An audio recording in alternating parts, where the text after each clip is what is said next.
Republic day శుభాకాంక్షలు.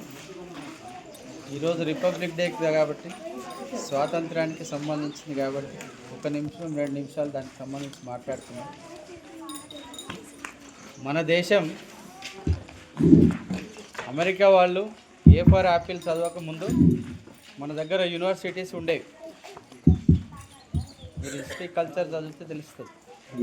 వాడు ఏ for Apple అని ఇప్పుడు వాడు చదువుతుండో లేదో మనం చదువుతున్నాం. A for apple, A for ass, D for డాంకీలు మనం చదువుతున్నాం. కానీ వాడు అది చదవక ముందుకు మన దగ్గర యూనివర్సిటీస్ ఉండేవి. తర్వాత ఇప్పుడు అమెరికా సోకాల్డ్ బాగా డెవలప్మెంట్ ఏదైతే అనుకున్నామో అక్కడ ఉన్న ఆడవాళ్ళు కానీ మగవాళ్ళు కానీ ఆకులు కట్టుకొని అడవులల్లో జుంబా అని తిరిగే కాలంలో మన దగ్గర పట్టు దోతులు, పట్టు చీరలు కట్టి తిరిగే అంత డెవలప్మెంట్ మన దగ్గర ఉండే. కాకపోతే మన దగ్గర ఉన్న అనైక్యత వల్ల, దేశభక్తి లోపించడం వల్ల మనం స్వాతంత్రాన్ని పోగొట్టుకున్నాం.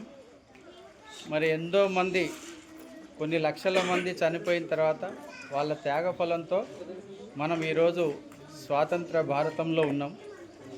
మరి మళ్ళీ కూడా అది పోకుండా ఉండాలంటే ఏ కారణంతో అయితే అది మనం పోగొట్టుకున్నామో దాన్ని మళ్ళీ రిపీట్ కాకుండా చేసుకోవాలి.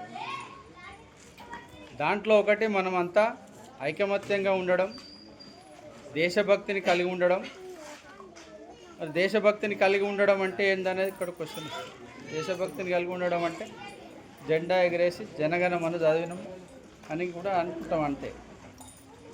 దాంతోపాటు ఏందనంటే మన దేశానికి సంబంధించిన వస్తువులు మనం చూస్తే మనకు స్వాతంత్రం పోవడానికి ఒక ప్రధాన కారణము మన దగ్గర ఉన్న స్పైసెస్ అంటే యాలకులు, లవంగాలు ఉంటాయి కదా, ఇలాచి. వీటి కోసమే వాస్కో డి గామా అనేట ఆయన ఈ సీ రూట్ని కనిపెట్టాడు. ఈ దేశానికి రావాల్సిన అవసరం ఆయనకి ఎందుకు వచ్చింది?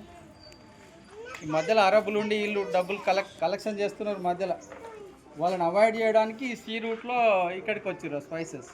సో అట్లా స్టార్ట్ అయింది. దాంతోపాటే ఆర్థిక స్వాతంత్రాన్ని, తర్వాత అసలు స్వాతంత్రాన్ని పోగొట్టుకున్నాం. మన ఆర్థిక స్వాతంత్రం మనకు ఉండాలంటే మన దేశానికి సంబంధించిన వస్తువులను మనం వాడాలి. ఫస్ట్ విదేశీ వస్తువులను వీలైనంత వరకు వాడకుండా మన దేశానికి సంబంధించిన వస్తువులను మనం వాడాలి.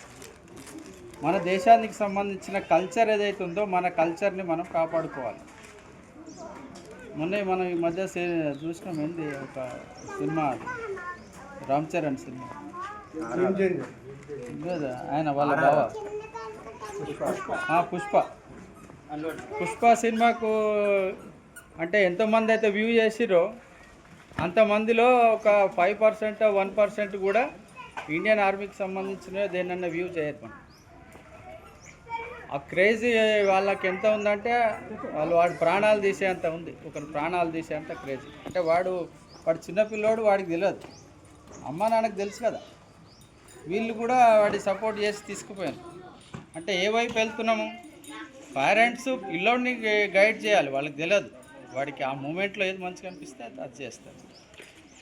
సో మనము మన పిల్లల్ని ఆ వైపు గైడ్ చేయాలి. మన దేశానికి స్వాతంత్రం ఎంత అవసరం అనేది మనం వాళ్ళకి పిల్లలుగా ఉన్నప్పటి నుంచే వాళ్ళని ఆ వైపు తీసుకుపోవాల్సిన అవసరం ఉంది. కాబట్టి ఒకటి మన కల్చర్ని ప్రిజర్వ్ చేసుకోవాలి. రెండోది మన ఎన్విరాన్మెంట్, ఎకాలజీని ప్రిజర్వ్ చేసుకోవాలి. దీంట్లో మేము ఎంటర్ అవుతాం. ఏది, మీరు ప్లాస్టిక్ వాడకూడదు, తడి చెత్త పొడి చెత్త వేరు చేయండి. ఇవన్నీ ఎక్కడ వెళ్ళవు, ఎటు పోయినా మనకే వస్తాయి ఈ వాటర్, ఈ ఎయిర్లో కలిపి. కాబట్టి దాన్ని కూడా మనం ప్రిజర్వ్ చేసుకోవాలి, మనం హెల్తీగా ఉండడం కోసం, సస్టైనబుల్ భారతదేశం కోసం. కాబట్టి మీరందరూ కూడా ఈ రెండింటిని, మన కల్చర్ని ప్రిజర్వ్ చేస్తామని, విదేశీ వస్తువులు వాడమని మీరందరూ కూడా ఇక్కడ నాకు మీరు హామీ ఇస్తున్నారని అనుకుని ముగిస్తున్నాను.